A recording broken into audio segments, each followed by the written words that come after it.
Nos damos todo el mundo por saludado. Muchas gracias por participar en esta mesa redonda, los que estamos aquí de manera presencial y los que están acompañando y los que están participando también de manera virtual.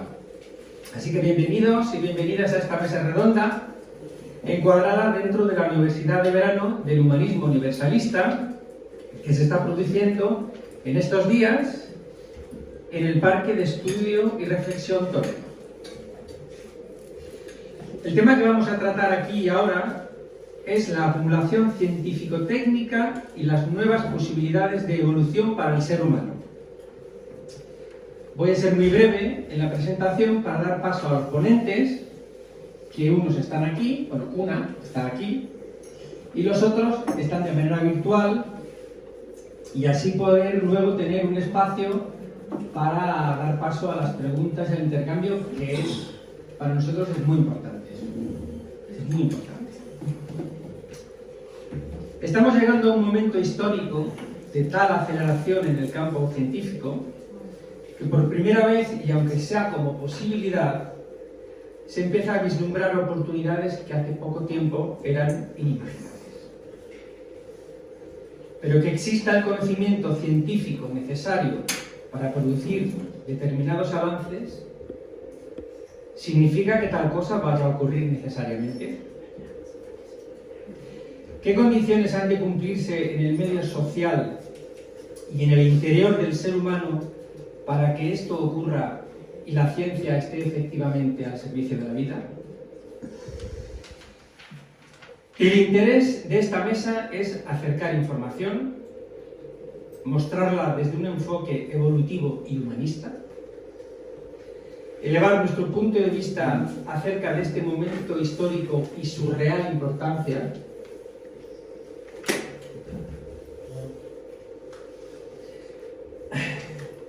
y ver esta posibilidad como un futuro posible y no mecánico. Este es el interés.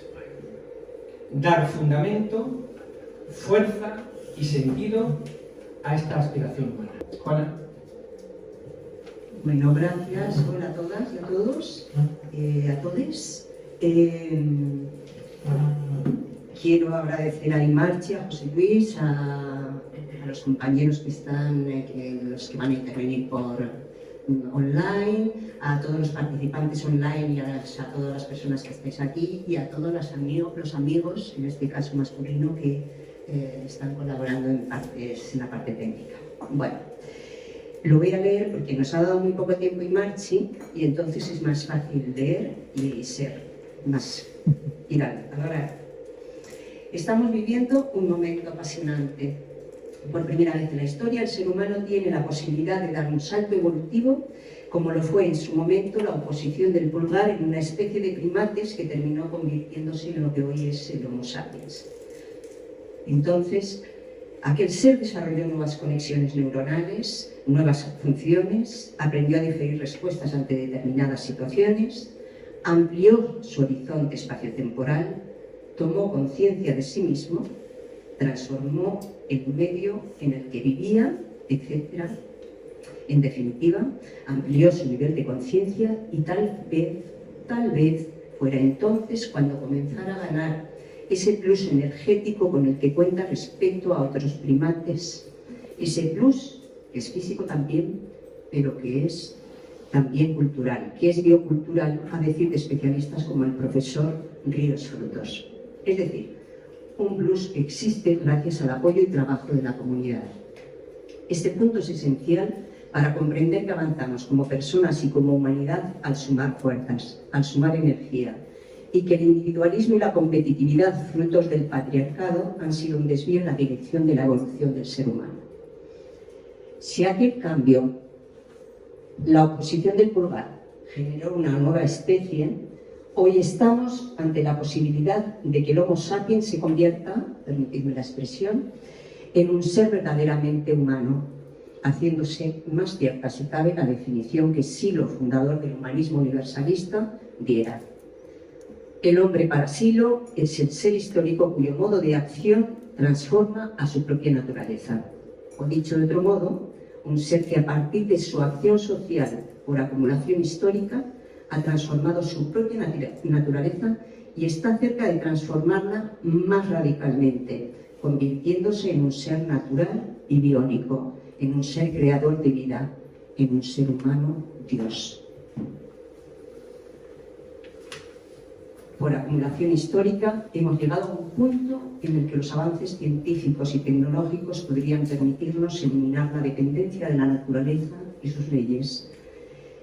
Y algo que da dirección a nuestro hacer como humanistas: eliminar dolor y sufrimiento personal y de otros, avanzar en nuestra liberación, o dicho de otro modo, humanizar la Tierra, lo que supondría un enorme plus de energía. Hoy es evidente que los grandes avances están al servicio de una dirección destructiva y para beneficio de unos pocos, y que estos se han adueñado de las comunicaciones, manipulándolas para instalar un relato colectivo en todo el planeta que augura violencia generalizada, destrucción sin fin e incluso la propia desaparición del planeta. En definitiva, un relato que habla de falta de futuro, de sinsentido y de muerte. Esto nos lo repiten cada día para que nuestro temor y falta de esperanza nos inmovilice. Pero también hay buenas noticias. La mayoría de los científicos y tecnólogos trabajan apostando por la vida. Hay movimientos sociales planetarios que cada vez se interconectan más, que apuestan por la vida. Cada día más personas sienten el fracaso de este sistema y además, si los pueblos nos unimos, tenemos otra historia por escribir. Tal vez los poderosos no han contado con la intencionalidad humana y la rebelión frente a lo establecido que nos ha conducido como especie. Y esto puede marcar la diferencia. Pero hablemos de avances científicos y tecnológicos. Hablemos de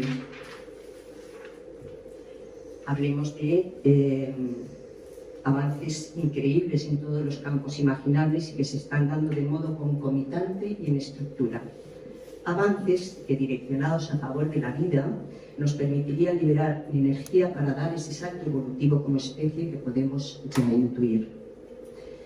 De comienzo, esos grandes avances están generando tal riqueza que toda la humanidad podríamos vivir en condiciones de vida dignas. Una riqueza que nos pertenece a todos y todas, porque se ha producido por acumulación del trabajo de miles de generaciones y quienes habitamos hoy el planeta.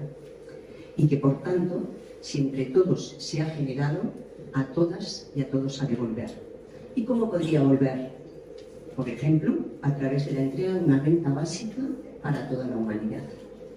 Hablamos de una renta básica que sea universal para todos, todas, incondicional, a nadie se le pide nada, individual y suficiente como para vivir en condiciones de vida dignas. Ello eliminaría de un plumazo el hambre en el mundo y nos daría mayores cuotas de libertad, por ejemplo, para negociar un empleo, para romper con cierto tipo de relaciones de dependencia violentas. Sería el reconocimiento del trabajo de cuidados, del trabajo voluntario, el reconocimiento de la solidaridad como valor. Nos daría libertad para dedicarnos a lo que realmente consideremos importante. Sería un avance básico para contar con energía libre de cara a ese salto del que hablamos. Y para implementar una renta básica no han de pasar décadas. Ya hoy es posible. Está la riqueza y todos los medios técnicos para que llegue a todo el planeta. Solo depende de que haya voluntad política y parece que para que ésta se dé depende de que nos movilicemos. Por cierto, es absolutamente inmoral que haya un solo ser humano que pase hambre en este planeta. Por la tierra nada. Eso. Para quienes no sepáis mucho de renta básica, ya se han puesto en marcha, se va a comentar que se han puesto en marcha ya como 80 pruebas piloto en diferentes partes del mundo, que todas han funcionado o están funcionando bien. Y que aquí en España, en este momento hay una iniciativa, una petición de firmas a través de change.org, por la cual se va a pedir al siguiente gobierno que asuma el poder a nivel estatal, que cree una banca pública cuyos beneficios se invierta en esa renta básica para toda la ciudadanía. Pero enumeraré así muy rápidamente, porque no tenemos tiempo suficiente, serían días y días, algunos de estos avances técnicos de los que hablamos. Por un lado, bueno, la posibilidad de una energía limitada y a muy bajo coste, de lo cual va a hablar Pablo, las enormes posibilidades que salen en todos los campos respecto a la inteligencia artificial que van a hablar Fernando, avances en la recuperación de la naturaleza, en la economía, en la comida sintética, veloces avances en el campo de los transportes, en la ingeniería aeroespacial, la posibilidad de habitar otros mundos, en la física cuántica, en la impresión 3D, en la genética, entonces en la ingeniería genética y la bioingeniería, etcétera, etcétera. Avances en todos los campos que permitirían recuperar la naturaleza, eliminar enfermedades y alargar la vida. Ya se está creando vida, lo conocemos todos, ¿no? Amigas, amigos, amigues, se están dando avances enormes en todos los campos, sí. Ahora bien, todos estos campos no dan respuesta al sentido último de nuestra existencia, ante lo cual me planteo, y lo dejo ahí, hastiados de tanto olvido de nosotros mismos, de tanta violencia y sin sentido, ¿será posible que en la búsqueda interna y colectiva de respuestas sobre el sentido de la vida también encontremos la puerta para salir de este momento oscuro de la historia? ¿Para recorrer los pasos que nos lleven a este salto evolutivo? Yo dejo lanzada la pregunta, porque quizás entre todos nos podamos responder. Pero veamos, hay muchas consecuencias, van a dar muchas consecuencias como consecuencia, pero me gustaría resaltar solamente un par de ellas. Si las máquinas sustituyen a buena parte de los empleos actuales, como ya está ocurriendo, pero contamos con una renta básica, todo el tiempo y la energía que ocupamos en empleos que nos esclavizan o bien en la búsqueda de empleos, quedará liberada. Si, como dicen algunos científicos, estos avances nos permitirían vivir cientos, miles de años, por no decir ser inmortales, si es que uno elige esto, desaparecerían los grandes temores de la humanidad que siempre nos han acompañado el temor a la enfermedad, al hambre, a la soledad y a la muerte, lo que supondría también un enorme caudal de energía. Esta posibilidad no sé a vosotros, pero a mí me produce mucho vértigo. Sí que a muchos incredulidad también. Insisto, parece que esto es posible, pero para ello toda la energía ha de estar puesta en función de la vida. En síntesis, si todos los avances científico-tecnológicos se ponen a favor de la vida, contaremos con un enorme plus energético, necesario para dar el salto del que hablamos, un salto que nos llevaría a ser un ser humano más despierto, un ser humano que habrá desplegado de nuevo su espíritu, tantas veces aplastado y tantas veces renacido. Un ser humano creador de vida, un ser humano Dios. Ahora bien, sabemos que hay y habrá una fuerte resistencia desde el poder a tales cambios, pero no solo desde el poder. Todos estos avances llevan aparejados grandes cambios físicos afuera, pero también en nuestro propio cuerpo, pero también en nuestro sistema de creencias, no solamente en el físico. Recording in progress. Pero también en nuestro sistema de creencias y en el trasfondo psicosocial. Parece que hemos perdido el audio. Algo ha sucedido. El micrófono. Había bajado la señal, pero ahora se reguló. Ahí está. ¿Ok? ¿Ya? Quizás debería ser una línea o dos antes. Sí. Decía que todos estos avances llevan aparejados grandes cambios físicos afuera y también en nuestro cuerpo, pero no solamente físicos, también en nuestro sistema de creencias y en el trasfondo psicosocial, cambios que nos perturban, que se están dando a tal velocidad que nos superan y desestabilizan. Todo se acelera y nosotros nos aceleramos. El tiempo histórico se acelera y no sabemos cómo seguir el ritmo. Y ello nos produce resistencia, no solo por el temor a que se utilicen los avances para esclavizarnos más, sino también porque se nos cae el andamio sobre el que hemos lo que hemos creído que era la realidad y que ha sustentado nuestro estilo de vida. Ante esto, algunos creen que el pasado fue mejor, cuando quizás lo que ocurre es que no somos capaces de ver las enormes posibilidades de desarrollo que se abren si es que conseguimos modificar la dirección que llevan los acontecimientos.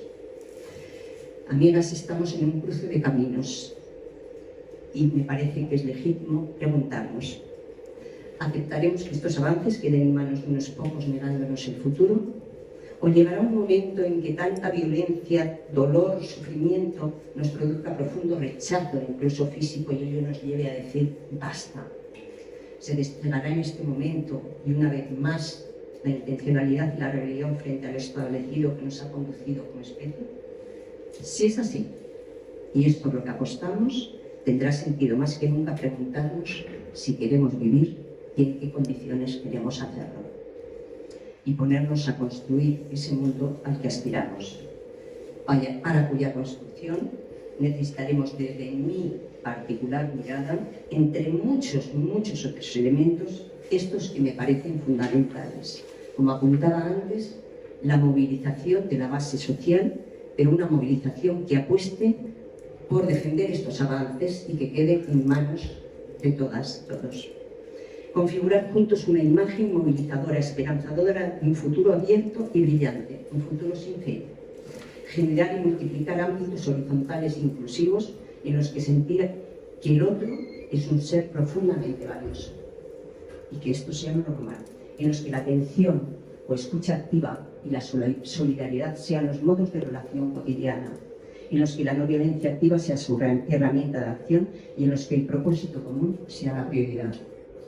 Necesitaremos también una nueva moral interna, personal y colectiva que se apoye como referencia en la coherencia interna con uno mismo, en lo personal y en la búsqueda de consenso en lo comunitario. Y todo ello será posible si contamos con un nuevo mito que habita en el interior, no afuera, en el interior de cada persona. Un mito que retome el sentido trascendente y espiritual de nuestra existencia y que abra la nueva dirección de la conciencia humana. Amigas, amigos, no todo está perdido y no todo se puede controlar como quieren hacernos creer los poderosos. Como apunta la física cuántica, como millones de veces ha demostrado el ser humano, las poblaciones tenemos mucho que decir. Permitidme que termine con una frase que escuché a Silo y que siempre me conmueve. Me alienta y me aclara respecto a la dirección a tomar cuando me siento confundida. Sin fe interna hay temor. El temor produce sufrimiento. El sufrimiento produce violencia. La violencia produce destrucción. Por tanto, la fe interna evita la destrucción. Amigas, amigues, amigos, si trabajamos por hacer crecer esa fe interna en nosotros y en los demás, estaremos construyendo ese mundo no violento al que aspiramos y estaremos más cerca de ese salto evolutivo como especie. Muchas gracias.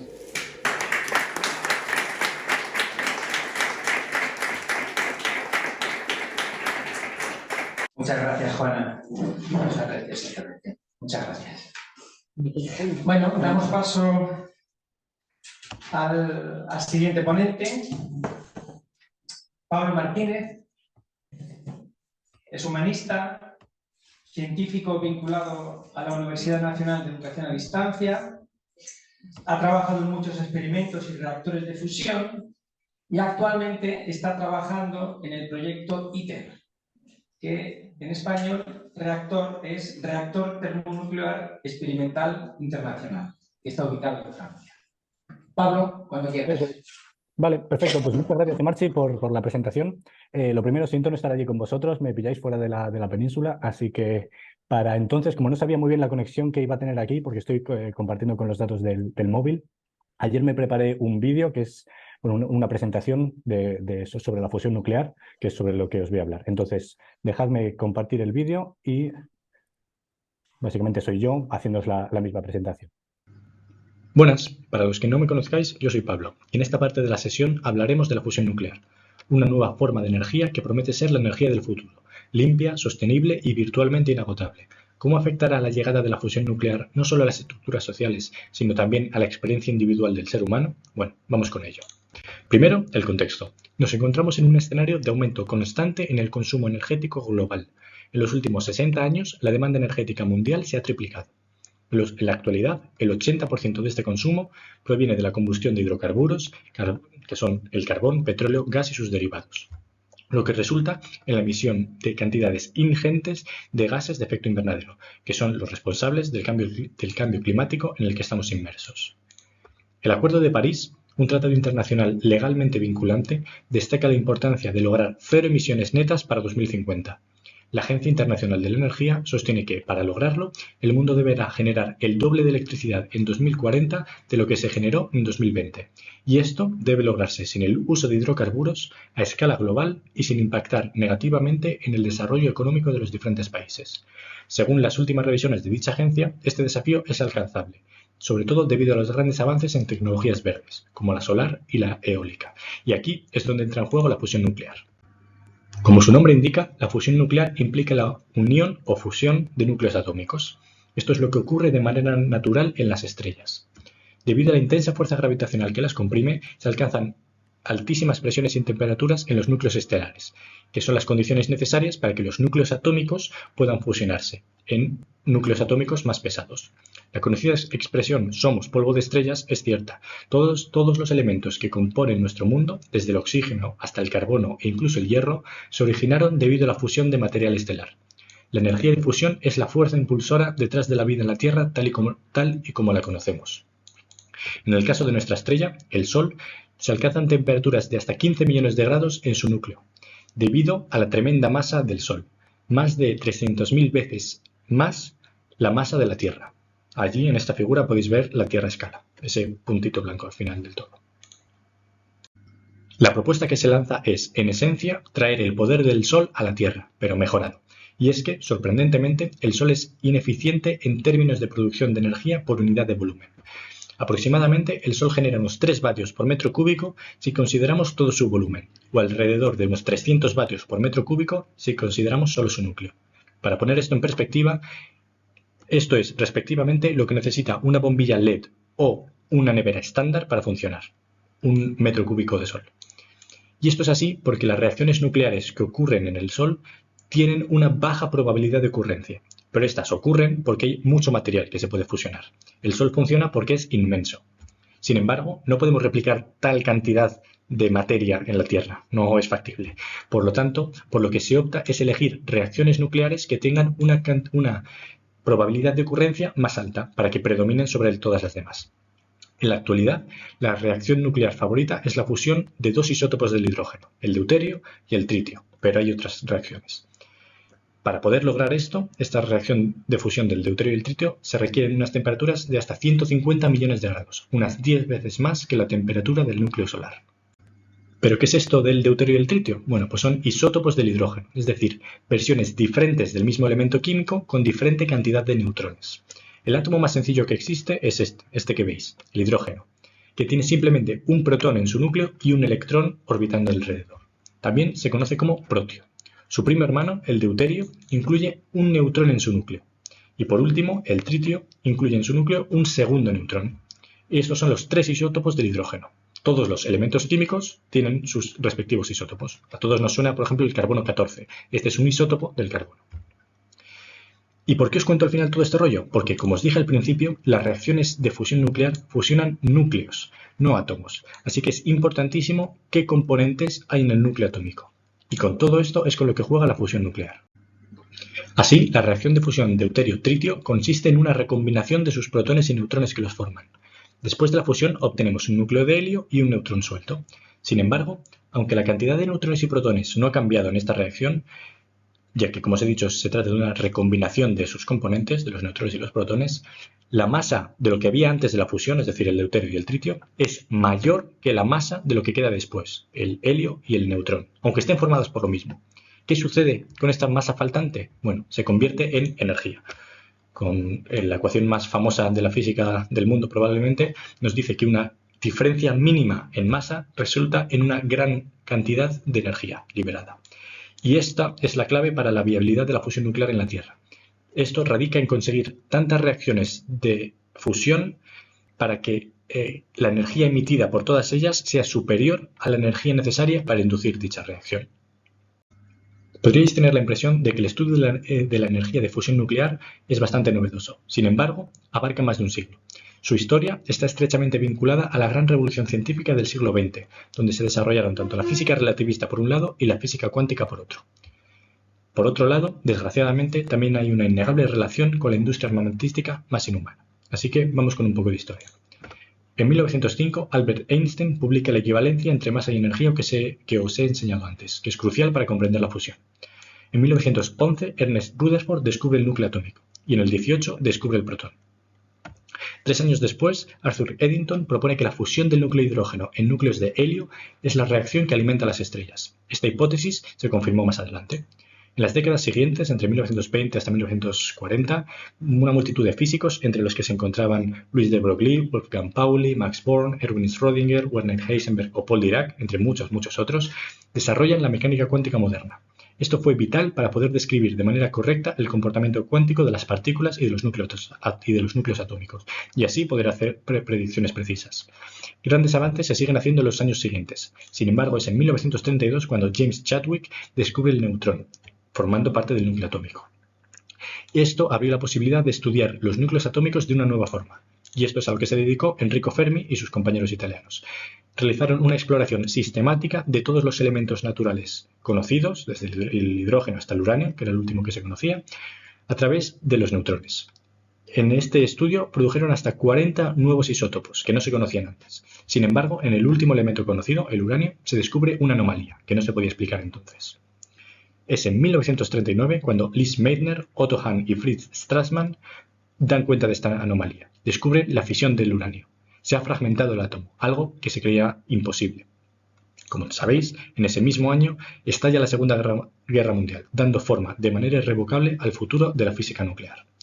En 1942 comienza el Proyecto Manhattan, con el objetivo de crear bombas atómicas. Después de 3 años y 2.000 millones de dólares de la época, unos 70.000 millones de dólares de hoy, se lanzan las bombas atómicas sobre Hiroshima y Nagasaki. Posteriormente a esta fecha, la investigación se centra en el desarrollo de la bomba de hidrógeno, o bomba H, que aprovecha la fusión deuterio-tritio. En 1952 se crea la primera bomba H. Desde entonces, la fusión nuclear ha sido objeto de estudio para la producción de energía, de muchas y muy variadas formas. En la actualidad, la fusión nuclear como fuente de energía limpia para combatir el cambio climático sin fines bélicos es un tema que está a la orden del día, con multitud de proyectos públicos y privados. ¿Cómo es posible que de algo tan inhumano como las bombas nucleares pueda surgir algo tan prometedor? Bueno, os sorprenderá saber que el proyecto más ambicioso destinado a demostrar la viabilidad de la fusión nuclear se llama ITER e involucra a 35 países, entre los que se encuentran China, Europa en su conjunto, India, Japón, Corea, Rusia y Estados Unidos, todos juntos colaborando para lograr un objetivo puramente energético, no bélico. Por otro lado, debido al conocimiento generado en estos últimos años, hay inversiones millonarias que se están llevando a cabo para acelerar el camino de la fusión. Los gobiernos de Estados Unidos o Reino Unido ya cuentan con una partida destinada a la creación de reactores de fusión propios. Por otro lado, grandes empresarios como Bill Gates de Microsoft, Jeff Bezos de Amazon o Sam Altman de OpenAI, creador de ChatGPT, son algunos de los empresarios involucrados en las inversiones privadas en diferentes reactores. En esta gráfica solo tenéis 4 reactores privados, sin embargo, las últimas estimaciones decían que hay unos 200 empresas privadas con sus diseños de reactores propios.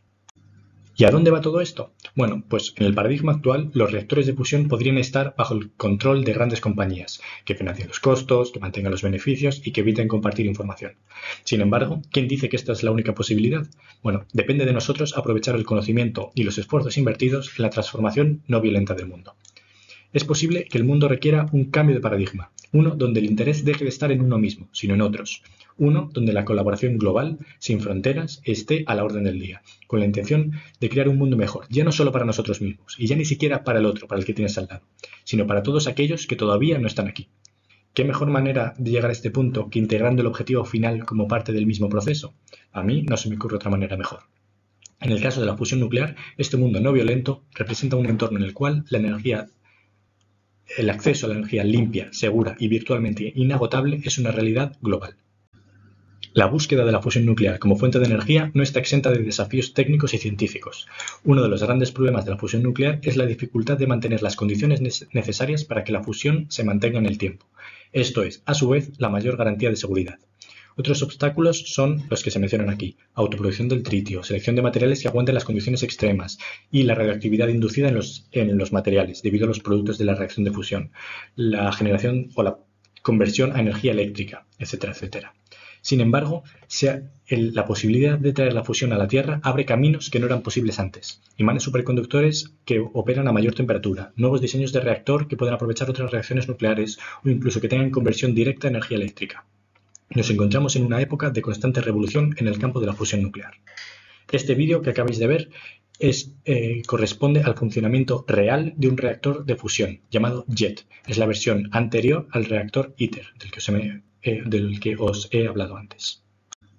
Así, nuestros esfuerzos en la fusión nuclear han consistido en hacer chispas para generar un fuego al que hay que estar continuamente alimentando, cada vez menos.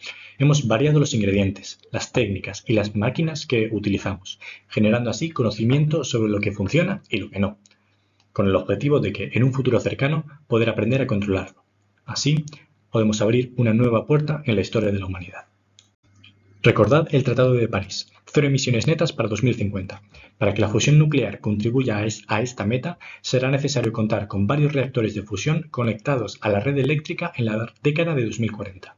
Para lograrlo, al menos un reactor deberá estar operativo en la década de 2030.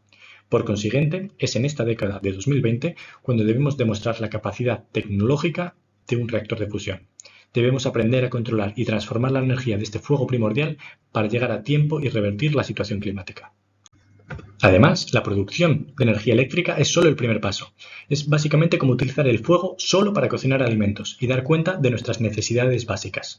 ¿Qué otras aplicaciones descubriremos para la fusión nuclear? Bueno, ya se está construyendo el propulsor espacial que utiliza este nuevo tipo de energía, reduciendo a la mitad el tiempo de viaje en misiones a Marte. ¿Hasta dónde llegará nuestra imaginación y la de aquellos que nos sucederán, aquellos que crecerán en un mundo no violento, donde la energía limpia y sostenible sea un recurso ilimitado de manera global? Bueno, veremos. ¡Qué buena! Y eso es todo.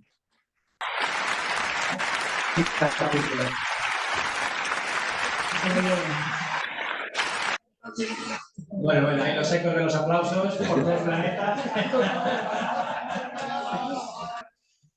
Damián Arias es profesor de Tecnología de la Información y Comunicación, formador de formadores, educador popular, aficionado a la inteligencia artificial, trabaja en la Universidad Nacional de Lomas de Zamora, en Argentina, coordinador de la red de IA para educadores, vicepresidente de la Asociación Civil Voluntarios Humanistas Universalistas, etc. Y Fernando Contreras, docente de herramientas digitales e inteligencia artificial en la Diplomatura de Economía Social Solidaria de la Universidad de Lomas de Zamora en Buenos Aires, Argentina. Y su presentación es Inteligencia Artificial y Humanismo, futuro de la evolución. Cuando queráis.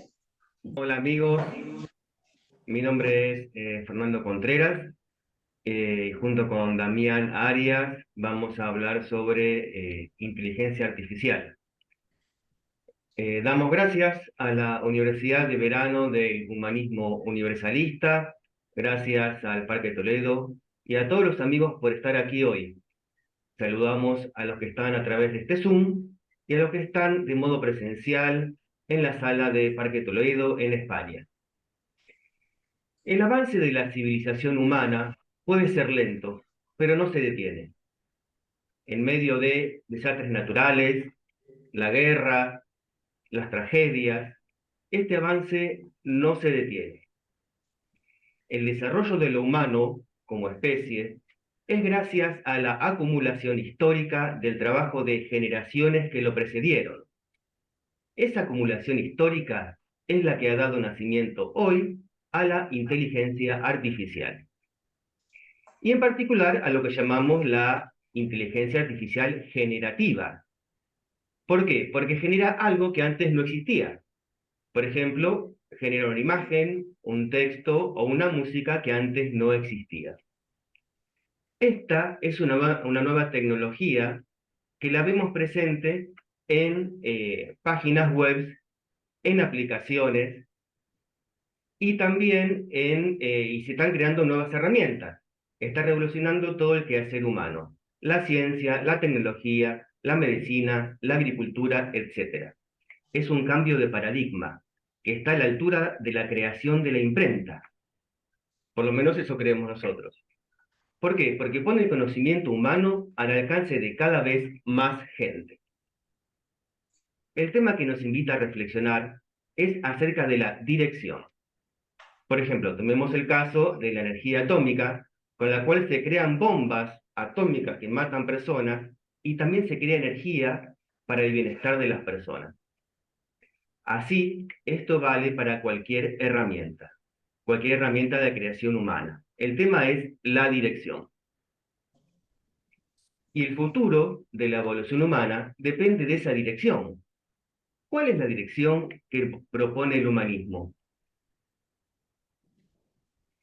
Hay muchas áreas donde tenemos el tema de la inteligencia artificial, pero nosotros tenemos a mano, hoy en día, herramientas que podemos utilizar, todos nosotros.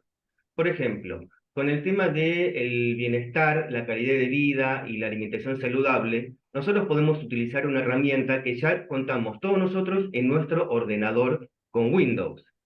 Esa herramienta se llama Microsoft Edge, que es un buscador tipo Google que cuenta con su propia inteligencia artificial. Esa inteligencia artificial se llama Bing. Y lo que les voy a mostrar ahora es un videíto de 2 minutos donde hacemos un ejercicio donde vemos cómo podemos utilizar esta herramienta para crear un menú saludable para los 7 días de la semana. Así que voy a compartir pantalla. Bien, mientras Fernando empieza a compartir, meto un bocadito, soy Damián Arias, el colega de Fernando, que el gran avance fuerte se dio en los últimos 2 años y medio con la generación de la red neuronal, que simula el procesamiento de las neuronas humanas, y que a partir de eso aparecieron todas un montón de herramientas generativas. Cuando puedas pisame, Fer, yo mientras... y estas herramientas, las que va a mostrar Fer y las que tenemos todo acceso, son de uso público, son como una puntita de todo lo que se puede hacer con inteligencia artificial. Te cedo la palabra, Fer. Bien, este es el escritorio de Windows, abajo a la izquierda tenemos el icono de Microsoft Edge, lo abrimos, se abre esta pantalla. Arriba tenemos una barra blanca con un simbolito, una B larga, azul. Al hacer clic ahí, se abre Bing, que es la IA de Microsoft a través de Edge. Y yo ahora le voy a escribir, en realidad ya lo voy a pegar, porque es un texto que ya está pegado. Y esto que vamos a escribir se llama prompt. Y le preguntamos, le pedimos, responde como un nutricionista para adultos. Dame un menú destinado a una persona sedentaria de 60 años que contemple desayuno, almuerzo, merienda y cena con un máximo de 10.000 calorías por día para los 7 días de la semana. El menú no debe incluir harinas blancas, ni azúcar, ni carne vacuna. Sí puede incluir pescado, pollo, huevos y queso. Entrega toda la información ordenada en una tabla para lograr mejor visualización. Bien, esto es lo que le hemos ingresado a Bing.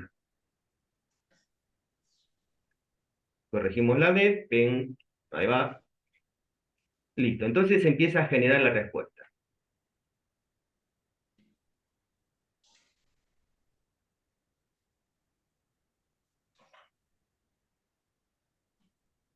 Bien, acá empieza a generar una tabla, desayuno, almuerzo, merienda y cena. Me indica cuántas calorías tiene cada ingesta. Lunes, martes, bien. Vale aclarar, no hay que tomar como cierta, como infalible la información que entrega la IA. Siempre hay que tener un ojo crítico, ¿sí? No es 100% fidedigna. Siempre hay que tener un ojo crítico y revisar la información que entrega. De más está hablar que siempre este tema hay que consultarlo con un médico, ¿no? Este es un lindo ejercicio porque muestra que si tuviese que hacer yo manualmente estos cálculos me llevaría mucho tiempo. Una de las gracias que tiene Bing es que muestra más información y me dice de dónde saca la información, de qué página. Algo que por ahí otras IAs no lo muestran, algo que por ahí con Google se complica más. Acá sí, Bing me muestra. Bitónica, Bengel, Bitónica. Yo puedo consultar a posteriori esos sitios para ampliar o chequear esa información. El tema del chequeo de la información. Bien, ahora le voy a preguntar otra cosa. ¿Cuánto tengo que comprar de cada uno de los elementos? Que me diga cuánto tengo que comprar. Y también me hace el cálculo. Tanto de yogur, tanto de tomate, tanto de aceite, ¿sí? Este listado y el anterior yo lo puedo copiar y luego pegar en un documento de Microsoft Word, de mi ordenador. Bien, este es el ejemplo. Un ejemplo simple donde cualquiera de nosotros puede acceder a esta herramienta de IA dentro de Windows.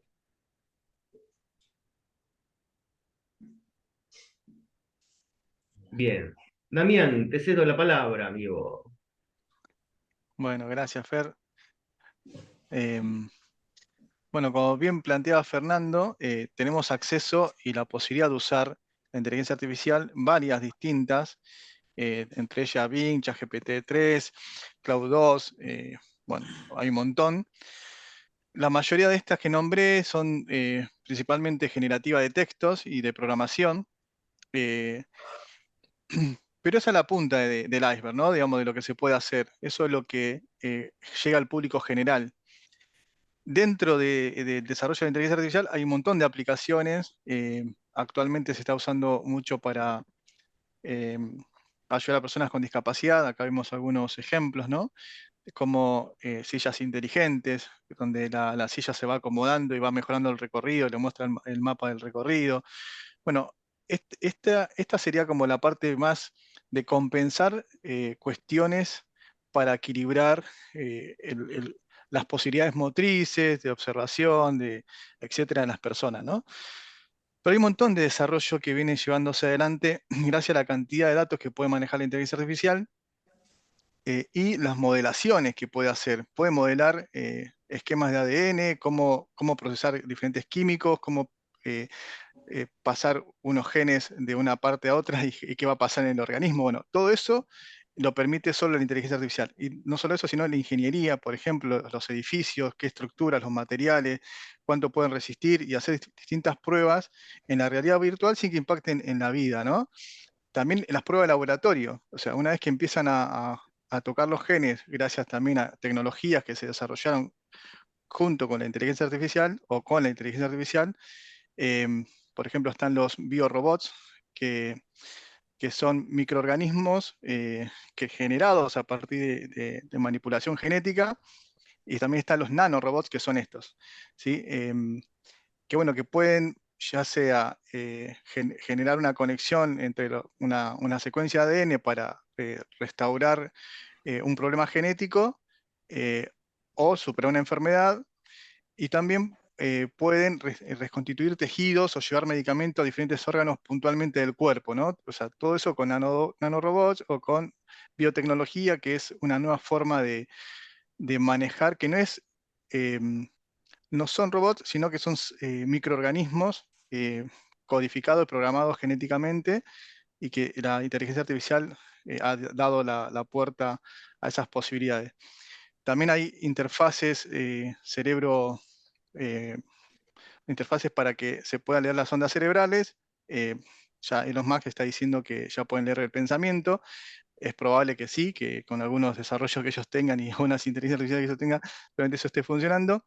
Pero al público nos está llegando esta a nosotros, que se puede comprar más o menos accesible económicamente, y lo que permite hasta ahora es mover algunos objetos en algunas aplicaciones o ver las distintas fluctuaciones de la energía cerebral y dónde está, qué parte del hemisferio está funcionando, etcétera, ¿no? Pero para todo eso hay todo un desarrollo y también explicaciones donde estás más atento, menos despierto, diríamos los humanistas. Bueno, ¿qué estamos diciendo con esto, no? que la inteligencia artificial llega para impactar en muchos campos, principalmente que tienen que ver con el quehacer humano y con el cuerpo humano. Esto de que el ser humano es el único ser capaz de transformarse, transformar su mente y su medio a través de su intencionalidad, que es parte del punto de vista humanista, se juega a una velocidad mayor, ¿no? Porque ya estamos manipulando nuestros genes, ya estamos manipulando, si una persona pierde un brazo, tener un brazo, una prótesis, ¿no? Que vamos a verlo más adelante, eh, para seguir el argumento. Ya tenemos robots, ya tenemos brazos robóticos, piernas robóticas, ¿no? Que funcionan con inteligencia artificial y con bioconductores, etc. Y después tenemos algunas tecnologías que, como esta pierna que está acá, que es una pierna ortopédica, pero que hay un corredor actualmente, que no me acuerdo el nombre, que tiene las dos piernas. Y ya corre con esas piernas, y corre más rápido que un ser humano. Entonces, ¿cuál es el siguiente paso ético y en discusión que se va a dar con el tema del avance de la biotecnología, la robótica y la inteligencia artificial? Son estas transformaciones que vamos a ir dando en nuestros propios cuerpos para generar nuevas capacidades por sobre las capacidades hasta ahora evolutivas de la parte biológica del ser humano, ¿no? Eso es un tema muy interesante que va a estar muy en discusión y que no, es prometedor también en cuanto a la prolongación de la vida y la mejora de la calidad de vida, ¿no? Que también hay todo un desarrollo genético bueno, que lograron retardar 3 veces el reloj biológico y en otros casos anularlo, ¿no? Digamos que, o sea, estos avances que contaba Juan al principio, ¿no? Acá estamos viendo también los ojos biónicos para ciegos, que si bien todavía no genera una imagen nítida, justo estoy en el medio del ojo, ¿a quién se le ocurre meterse en el medio del ojo?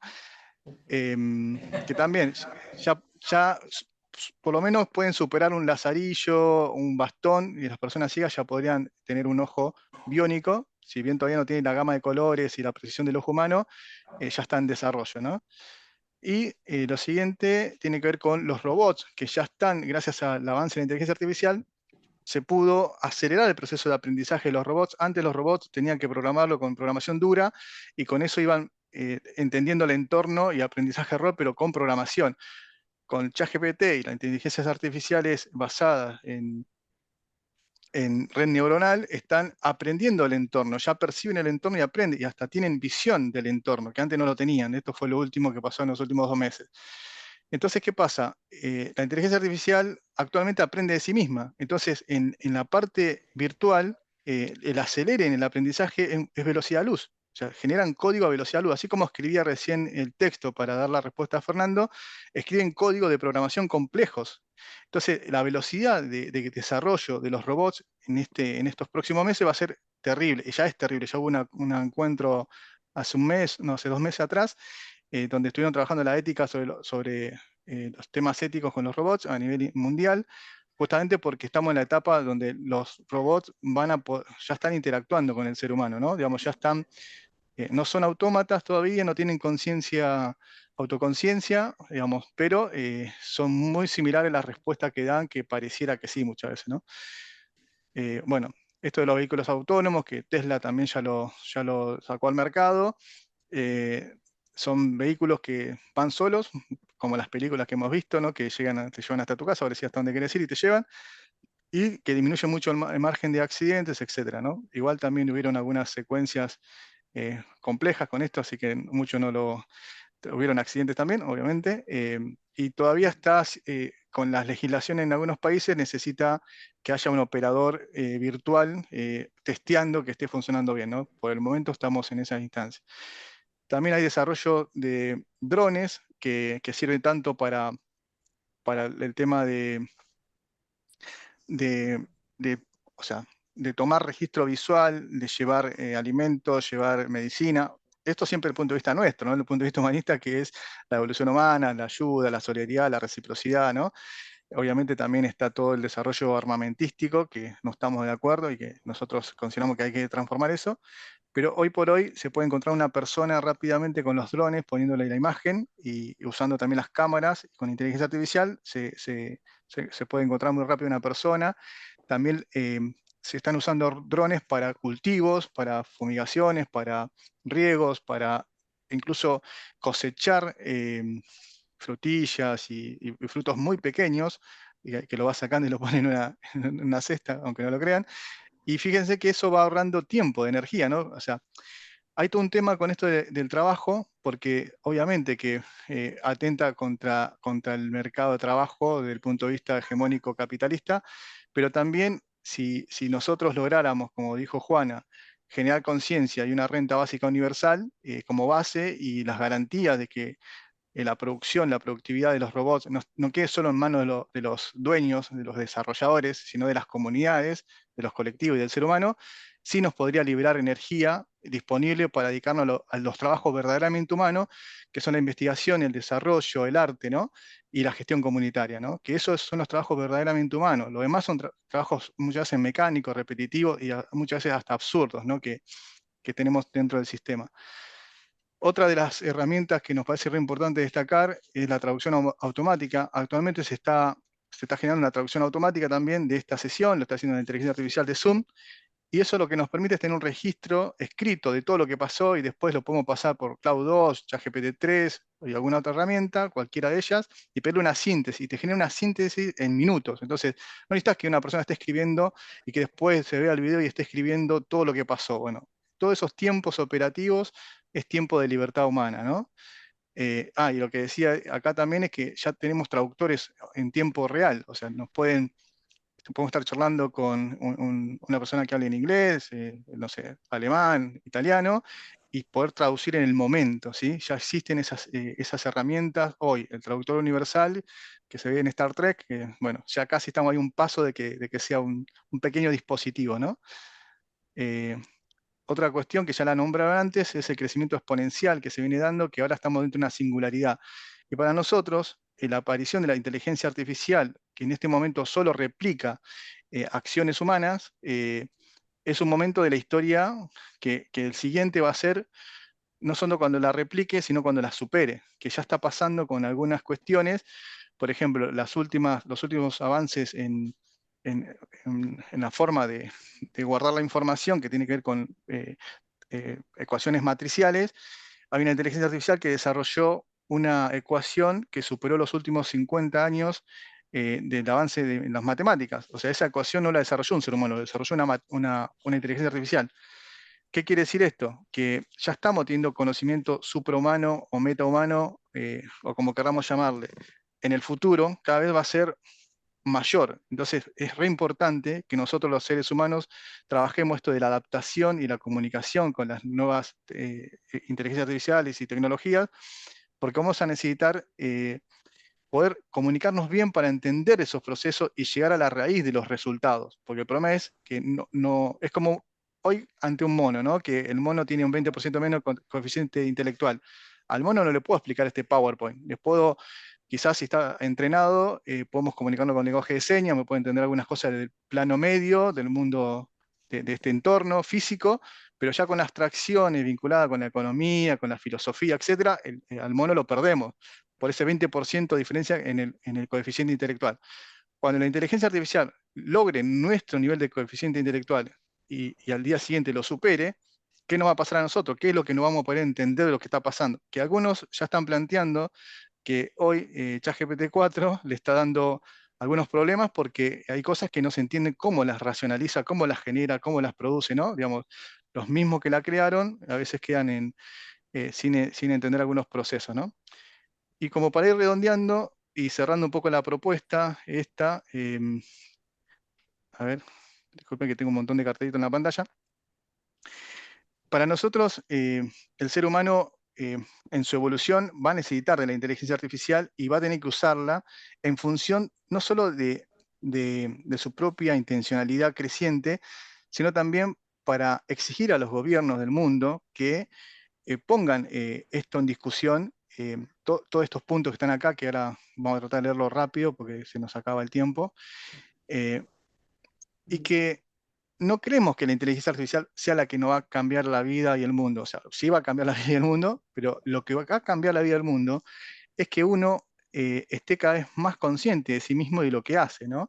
En esto que planteamos del humanismo, el cambio personal en función del cambio social. Y en ese sentido, las inteligencias artificiales tienen la posibilidad de acercarnos todo el conocimiento de la humanidad y procesarlo a velocidad luz y dejarlo servido, que alguna vez Mohammad Yunus planteaba que hoy el tema es eh, cómo procesar el conocimiento, porque el conocimiento está al alcance de un clic, ahora realmente está al alcance de un clic. Entonces, creo yo que los humanistas tenemos como una función importante en transmitir lo que sería el método de pensar, ¿no? Digamos, esto del método estructural y dinámico, que pone en contacto al ser humano con el conocimiento, con la experiencia, con la realidad y el plano medio, pero a la vez con las acciones trascendentes. Bueno, un poco chino, pero puede decir todo lo que quería decir. Ojalá se entienda. Eh, entonces, ¿qué es lo que proponemos para las inteligencias artificiales? Fomentar el aprendizaje y uso de la IAS, o sea, que todas las personas aprendamos y usemos las IAS. La única forma de poder operar sobre algo es conociéndolo. Si no lo conocemos con miedo, no podemos operar sobre eso. Que los sistemas IA deben diseñarse pensando en su impacto social, potenciando la solidaridad y reduciendo desigualdades. Nosotros tenemos que exigir a los gobiernos, a los estados que pongan legislaciones y a la vez nosotros tenemos que asociarnos con otras organizaciones, camaradas, compañeros, amigos, espacios, para nosotros generar las propias IAs y entrenar las propias IAs. La educación sobre la IA debe ser accesible para toda la población, democratizando las competencias necesarias para esta nueva era. La IA debe estar controlada por humanos y al servicio de las necesidades humanas. No puede reemplazar la conciencia humana. La IA no puede violar la privacidad de las personas ni manipular su comportamiento sin consentimiento. Hoy TikTok y todas las redes sociales nos manipulan, digamos, nos generan este vicio de seguir mirando Netflix, todo está basado en inteligencia artificial para captar nuestra atención y dejarnos pegados ahí. Cuando vos te viste 3 capítulos de Netflix es porque el código que ellos tienen y ese autoplay funcionó, porque antes de terminar te genera una situación de mucha atracción y después te quedas pegado. Bueno, eso es toda inteligencia artificial. El problema que tenemos con la inteligencia artificial, si no generamos un nivel atencional adecuado, es que nos mete en ese torrente de divague y de fuga, ¿no? De la realidad. La IA no puede violar la privacidad de las personas, eso es lo que dijimos. Se debe garantizar la transparencia y equidad en el uso de los datos para entrenar los modelos de IA, evitando sesgos discriminatorios. Hoy la IA tiene sesgos totalmente fuertes, capitalistas, hegemónicos, a veces eurocéntricos, blancos, etcétera, pero también está surgiendo en Centroamérica la primera IA que es una periodista que habla en quechua, ¿sí? Digamos, es fantástico. O sea que ya se está pasando. Esto que yo estoy diciendo que es lo que tengo que hacer, ya algunos lo están haciendo. El desarrollo de la IA debe darse en el marco de una conversación global sobre ética, valores y gobernanza, involucrando diversas voces y perspectivas. Esto es re importante, sepamos que tenemos que generar la descentralización del poder, las democracias reales, participativas y directas, y las IA podrían ser aliadas en este camino, de generar conciencia y generar que la gente cada vez más decida sobre su propio futuro y no delegando el poder en otros que después deciden en función de acuerdos populares que no siempre son las necesidades de la gente, ¿no? Si integramos estos principios con los valores humanistas de libertad, diversidad, justicia social, empatía y no violencia, podemos crear junto a la IA una fuerza positiva para, perdón que me apareció un cartel, para la humanidad que sea el futuro de la evolución. O sea, otros ejemplos concretos que son como lo mismo, pero llevado a ejemplo: entrenar diseño de IA en principio y valores humanistas, donde el ser humano y su desarrollo esté en el centro, en equilibrio con el medio ambiente, que en la óptica hegemónica capitalista eso no es así, es maximizar la ganancia, expoliando el territorio, la tierra como recurso, el ser humano como recurso, como fuerza de trabajo, y entonces la explotación del hombre por el hombre está justificada. Entonces, fíjense cómo podemos nosotros, con los valores y principios que son parte del humanismo y de muchos movimientos sociales, como lo decía Juan al principio, podemos ir generando otra forma de desarrollar tecnologías que estén en función de la vida y del ser humano, ¿no?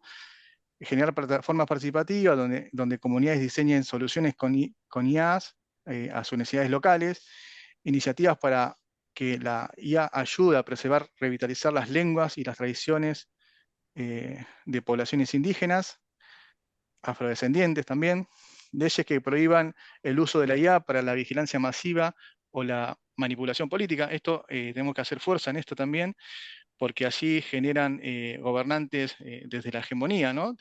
Generan gobernantes que ellos quieran porque nos captan la atención y generan un producto que sea atractivo para nuestra atención y que les terminamos creyendo, ¿no? Y después campañas para concientizar sobre los riesgos éticos de la IA y promover su buen uso. Bueno, hasta acá creo que hemos llegado para facilitar el momento de preguntas y respuestas.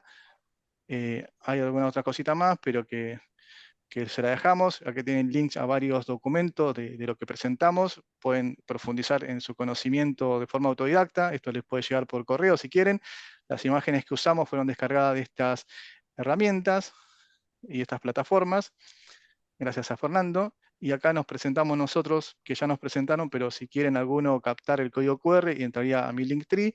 Y también tienen mi WhatsApp, los que quieran estar en contacto, ya que nosotros con FER seguiremos dando charlas, capacitaciones, formaciones de todo tipo. Acá también están los datos de Fernando, que tienen la oportunidad también de cuando les llegue el material, hacer clic o ahora anotarse el teléfono, etcétera, como ustedes quieran.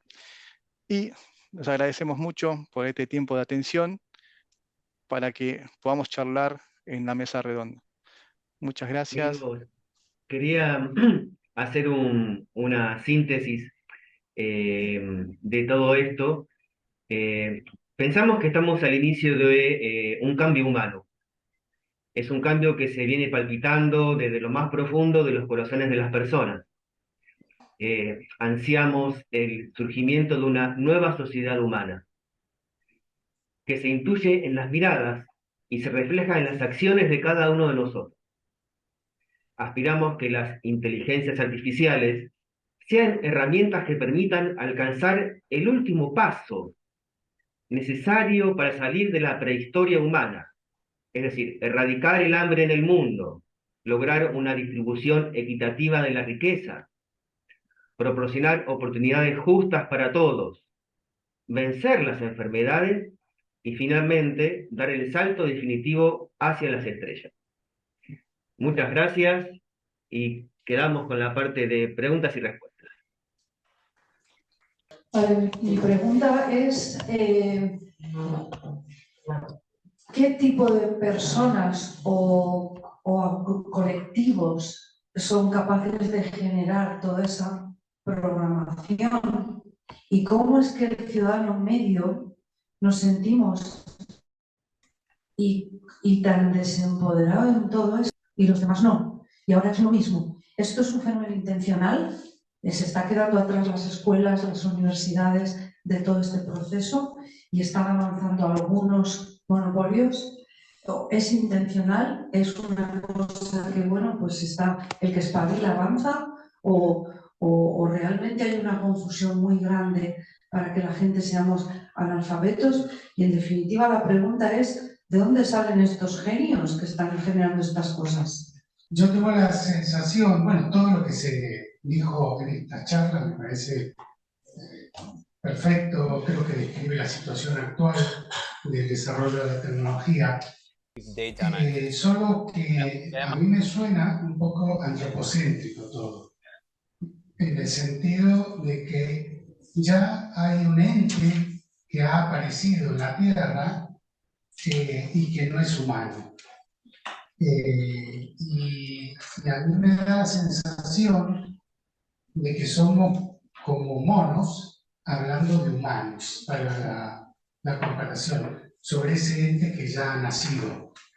Y por ejemplo, nosotros se habló de tener una sociedad que responda a esta situación, y esta situación nos ha desbordado. No tenemos ninguna posibilidad de ejercer ningún tipo de control sobre este ente que ha nacido.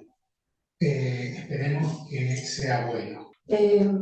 Habéis dicho que habría que lograr presionar a los gobiernos para que esto fuera en la dirección humanista. No puedo estar más de acuerdo, pero fíjate que si no hemos logrado todavía como especie presionar a los gobiernos para que legalicen un crimen como la guerra, y todavía, que es tan obvio, no nos hemos levantado, ¿cómo vamos a presionar? No sabemos ni para dónde lo están llevando. O sea, ¿en qué dirección lo llevan? También es desconocida para nosotros. ¿Vale? Claro, la del dinero. Primero voy a empezar con esto de las creencias y los mitos. Uno cree que usar una inteligencia artificial requiere de conocer programación, de saber de computadoras, de conocer de sistemas, etc. No, no es así. Justamente están preparadas para que cualquiera, hasta un niño, pueda usarla, a las inteligencias artificiales. El tema es que, bueno, le tenemos miedo, digamos, entonces al tener miedo nos alejamos y no nos acercamos. Hoy la inteligencia artificial maneja el lenguaje humano. Entonces, no es necesario saber programación. Incluso yo he terminado programando cosas sin saber programación, por ejemplo. ¿Y eso cómo es eso? Porque me lo programa la inteligencia artificial. Y lo único que hago es copiar y pegar, con botón derecho copiar, botón de derecho pegar, ¿no? Digamos, y eso genera todo un proceso. Hay que primero saber eso, que todo es todo preparado para que se pueda usar y que lo puedan usar las personas. Segundo, preguntaron cómo hacemos para apoyar el surgimiento de otras IAs. Por ejemplo, por un lado las IA y por otro lado las gobernanzas de los gobiernos.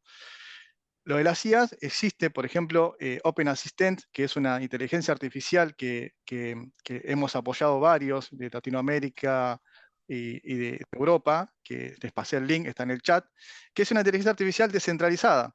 Es más, aunque ustedes no lo crean, ChatGPT-3, esta inteligencia artificial que hizo furor, la crearon de forma voluntaria, solidaria, un montón de personas y programaciones de forma altruista, porque primero era una fundación altruista con el fin de generar inteligencia artificial. Lo único que después lo tapan, lo ocultan y hacen creer que fue la inversión de dinero que hizo una persona. No, el trabajo humano generó la inteligencia artificial de muchos colaboradores de forma solidaria. ¿Sí? Eso hay que quedarlo grabado. Eso de apropiarse del todo social que planteaba Silo es lo que pasa. Esta inteligencia artificial, ChatGPT 4, hasta ChatGPT 3, perdón, lo desarrollaron muchos programadores de forma voluntaria, open source, colaborativamente. En un momento ellos se cerraron y la capitalizaron y armaron el producto comercial. Entonces, hoy existe, por ejemplo, mínimo esta que se llama Open Assistant, que un montón de gente también se puso a ayudar y es como usar un Facebook, no es que tenés que aprender algo, es como chatear en un grupo de WhatsApp lo que hay que hacer, no es que tenés que saber código y programar para generar una inteligencia artificial y entrenarla. ¿Me siguen, no? Entonces es muy fácil. Acá, por ejemplo, se ve cómo es, para los que no conocen, cómo se genera esa programación. Vas haciendo clic, te pregunta, te va preguntando qué quieres hacer hoy y vos le vas dando algunas instrucciones, pero son apretar botones, no es que es programar código. ¿Me siguen? Digamos, entonces, ya existen inteligencias artificiales generadas por comunidades. No es una idea que se me ocurrió a mí, ya está pasando. Lo otro, que no hemos podido presionar a los gobiernos que cambien la dirección de sus acciones, y bueno, para mí es relativo, porque ya la esclavitud no existe, la explotación infantil no existe, hay un montón de mejoras que logramos la humanidad en su conjunto, y que bueno, no voy a generar yo desesperanza. Digamos, ahí me abrazo a Paulo Freire, la pedagogía de la esperanza. Si queremos transformar el mundo, mínimo tenemos que tener una imagen clara de lo que queremos y hacia dónde vamos. Y sí, es real también que con estas inteligencias artificiales es más fácil manipular conciencia de seres humanos porque generan información falsas, ¿no? Todo el tiempo. Y es muy rápido, muy fácil de hacer. Por eso es más importante que los humanistas se apropien de estas herramientas y las carguen de sentido y lo usen para generar conciencia crítica y una mirada situada de la realidad y no una mirada dislocada como propone la hegemonía capitalista en su teoría de mercado y del individualismo salvaje, ¿no? La IA, respecto al tema, hay un tema que nos pasó con Damián a principios de año. Bueno, de verdad él fue el que motorizó todo. El tema de la IA nos arrasó a todos. Fue súper veloz. En diciembre del año pasado, Microsoft invierte en esta empresa que comentaba Damián, que al principio era una ONG gratuita, sin fines de lucro, con el tema de la difusión de la IA. No, le ponen TUC, invierten y pican punta, como se dice acá. Ok. Fue un avance muy grande para todos nosotros, y en todos los campos estamos todavía como impactados y no llegamos a asimilar los cambios. Todas las semanas salen miles de herramientas nuevas que funcionan en base a IA, y es muy difícil estar al tanto de todos los cambios y las novedades. Con el tema de la educación, por lo menos en el ámbito latinoamericano, se comenzó, educadores de todos los niveles empezaron a meterse de cabeza a investigar se desató el debate de si las IA van a reemplazar a los educadores, ¿no? Eso de trasfondo, pero enseguida se empezaron como a meter, a adaptar, a generar material, se crearon grupos de WhatsApp que intercambian información permanentemente de formas de aplicar la inteligencia artificial a los planes de estudio, a la educación, en el aula, con los niños, compitiendo con el móvil que le distrae. Pero para mí fue muy interesante cómo enseguida se empezaron a meterse de cabeza a aplicarlo, a adaptarlo y a compartir ese conocimiento con otros. Yo creo que esa base es necesaria para que todos podamos avanzar, ¿no? Sí, empezó como un tema comercial, es un tema monopólico de empresas que quieren ganar dinero, básicamente. Y por ahora es gratuito, algunas, y la mayoría son pagas, pero también hay modelos donde hoy en día, gracias a esta, por ahí, no sé si, bueno, hay modelos que puedo descargar en mi ordenador y crear mi propia inteligencia artificial donde yo la cargue con la información que a mí me interesa y es gratuito. Ese es el tema, es gratuito.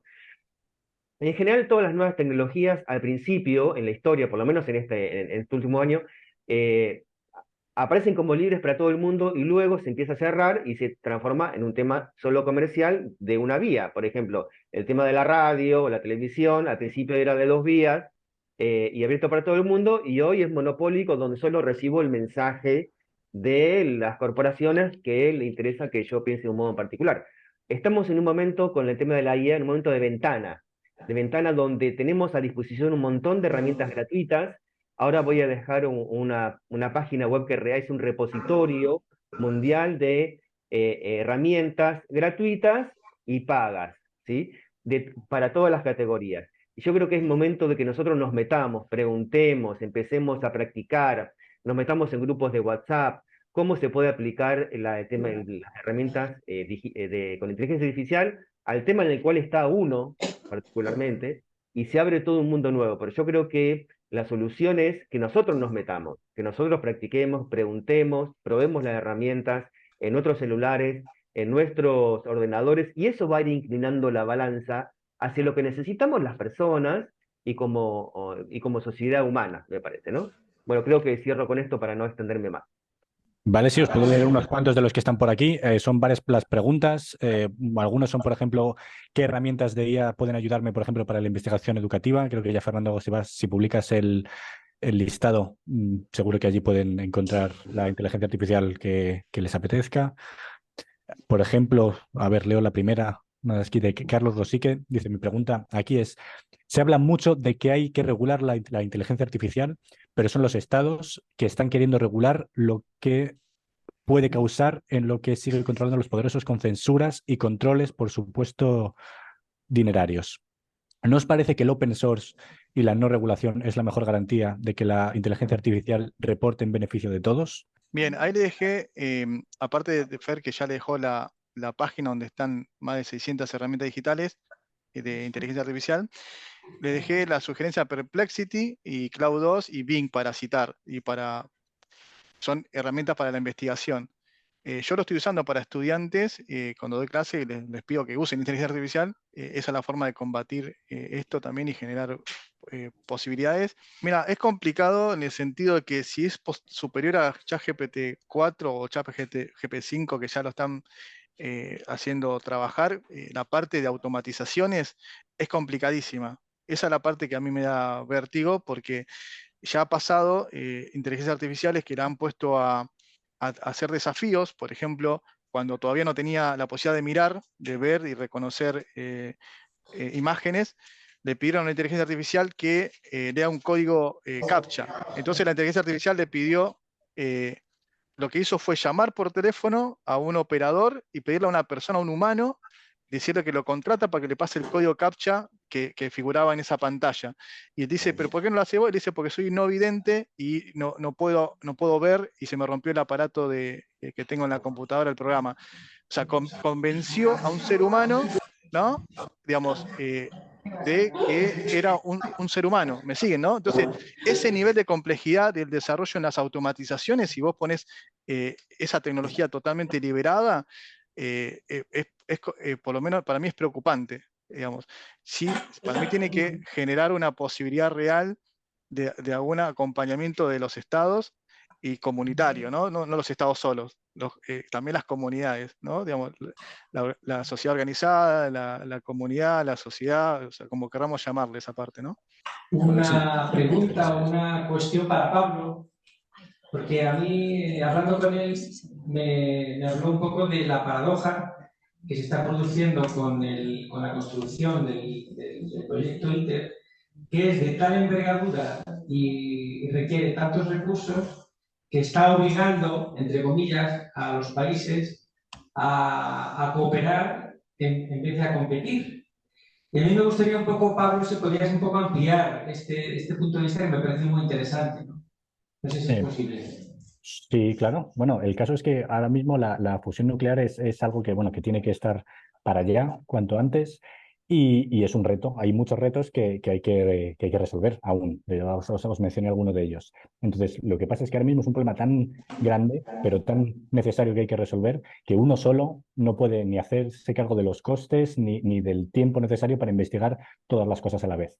Entonces, se diga, pues como habéis visto, ITER, por ejemplo, mete a Rusia, Estados Unidos y a China, todos juntos, cada uno haciendo sus cosas, pero donde está firmado de utilizar esto para nada de fines bélicos y donde se comparta toda la información para que al final todos, al final, puedan construir su reactor de fusión en los años siguientes, ¿no? Entonces, el caso es ese, que los problemas son tan grandes que queda evidente de que uno solo no hace nada. Entonces, que al final necesitamos, al final de todo, buscando lo mismo. Dos preguntas en realidad que están relacionadas a la inteligencia artificial y el tema de la renta básica universal indirectamente, ¿no? Entonces, va para los dos, digamos, ¿no?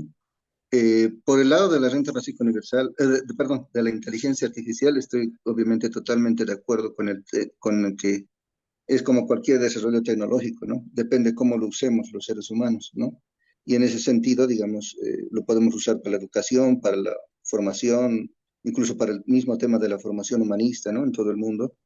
Entonces, pero lo que siempre, digamos, es el problema es que el peligro de que controlen, digamos, las grandes potencias y desarrollen y manipulen la información, como siempre, digamos, ¿no?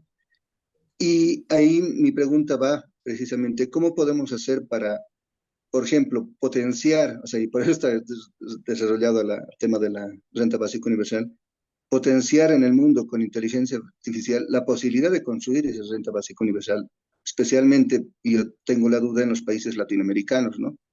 Porque en los países latinoamericanos como Bolivia, por ejemplo, nos es muy difícil convencer o persuadir a la gente de que es posible una renta básica universal y además que es hasta necesario y prácticamente éticamente factible, digamos, ¿no?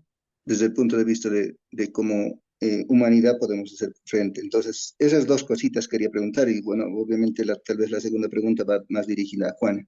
Pues a mí no se me ocurre otra cosa que intentar utilizar todos los medios, incluidas todas estas herramientas tan avanzadas para la mayoría de la población, utilizarlas justamente para que llegue la información a toda la población y además cuestionar el sistema de creencias, es decir, terminar de una vez con el tema de la meritocracia, porque hay gente que gana millones y millones sin haber hecho nada interesante. Por lo demás, sí, de haber estado en el lugar concreto, en el momento concreto, como para poderse beneficiar del tema, entonces seguir insistiendo en la idea de expandir en la explicación, las consecuencias, etcétera, sobre renta básica. La verdad es que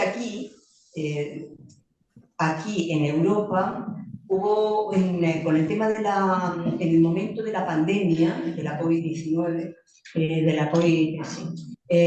hubo un momento de mucho avance, por ejemplo, aquí en el Estado español, respecto a la defensa de la renta básica. Pero después como ocurre, son como, a mi modo de ver, de mi explicación, son intentos de avanzar, pero el sistema se resiste. El sistema se resiste. Lo que está evidente es que la inteligencia artificial cada vez va a destruir más empleos que no sean, como apuntaban los amigos que están hablando de inteligencia artificial, que no son empleos mecánicos, por ejemplo. Algo van a tener que hacer. ¿Qué van a hacer con cientos de millones de seres humanos que no tengan para comer? O sea, la violencia se puede generalizar, la protesta se puede generalizar y no van a poder controlar eso, no lo van a poder controlar. Así es que yo creo que tenemos que seguir insistiendo y explicando que es nuestro derecho, ¿no? Y al mismo tiempo, por ejemplo, si para todos es posible, como planteaban, se planteaba el tema de la inteligencia artificial, si para todas las personas, como decía Damián, o la mayor parte de la población del planeta es libre el acceso en este momento a la inteligencia artificial, yo insisto, dado que has unido ambas cosas, utilicémosla para expandir mucho más la idea, para empezar por ahí, ¿no? Porque romperíamos con muchos temores si tenemos las subsistencias de la... Respondería usando un poco lo que dijo Fer antes. Digamos que nosotros como humanistas tenemos que tomar estas herramientas para potenciar nuestras prácticas de transformación del mundo a las que estamos lanzados y con las cuales tenemos un registro de un propósito, un sentido mayor, trascendente, y que sentimos que la humanidad tiene que ir por ese camino, ¿no? Fer lo dijo antes, tomo un poco eso. Y principalmente con estas creencias que portamos en Latinoamérica, porque en Latinoamérica no se dio el pleno empleo como quizás en Europa, porque el tipo de desarrollo histórico que se dio fue distinto, quizás menos violento por un lado, pero también por otro lado muy complejo. Hay una gran masa marginal en Latinoamérica y hay un gran sistema de creencia que en esto del trabajo dignifica. Es todo un gran problema, porque hay mucha gente que no tiene empleo y nunca ha tenido empleo 2 o 3 generaciones. Entonces, en ese sentido, yo haría divulgación de experiencias situadas reales. Por ejemplo, la experiencia de Mac Niff, que cuenta en el 2007, él cuenta en una conferencia cómo en 15 días se juntó el dinero para resolver el problema de los bancos, la bolsa financiera, la burbuja financiera que todos conocemos. Se juntó, adivinen cuánta plata, para cuántos años de un mundo sin hambre. Y se puso a los bancos, no a las familias que quedaban en la calle, sin posibilidad de vivir. ¿Cuántos años? ¿100? ¿200? Se juntó en 15 días para financiar lo que podría haber sido 500 años de un mundo sin hambre y se lo puso solo a los bancos. Entonces, ¿qué estamos mostrando? Que los recursos existen, lo que no hay decisión política y conciencia de las propias poblaciones, los propios seres humanos, porque sostenemos con nuestros valores y creencias el mismo sistema perverso que nos está oprimiendo. ¿Usted se puede imaginar un mundo donde por 500 años la gente no muera de hambre y que pueda dedicarse a otra cosa y no solo a sostener su cuerpo y su vida, como hoy nos pasa a la mayoría que alquilan, a la mayoría de la población, apenas le alcanza para vivir? O sea, nosotros sostenemos este mundo. Y hay una experiencia real y concreta. Digamos, ¿cómo es posible eso? Digamos, no es que faltan recursos, nos hicieron creer la teoría de la escasez, la teoría de la escasez de la hegemonía capitalista, y compramos ese cuentito, y en realidad recursos hay, y de sobra. El tema es que esos recursos los manipulan unos pocos. Entonces, ¿cómo la inteligencia artificial puede ayudar? Muy fácil. Haciendo videos, spots, generando campañas, automatizaciones, llegando a miles. La tapa de masas es ahora. Ahora la tapa de masa. Y con todas estas herramientas es más fácil llegar. Pero hay que mostrar experiencias situadas y reales. No hay que vender humo. Y por otro lado, lo que dije antes, trabajar mucho en el tema de la autoobservación, el tema del método estructural dinámico, el tema del trabajo personal, el tema de atender, ¿no? de la atención, porque están jugando con bajar nuestro nivel atencional para así manipularnos más fácil. Nosotros tenemos que ir por el otro camino, generar muchos talleres, muchos encuentros virtuales y presenciales para ese despertar que necesitamos para generar esos cambios estructurales en todo el sistema, ¿no? Perdón, ahí cierro. Así que muchas gracias a todos y a todas por participar, por escucharnos, por hablar. Y nada, seguimos trabajando por humanizar la Tierra, por superar la violencia y porque todos estos avances realmente estén al servicio de la vida y de la evolución. Muchas gracias a todos y a todas.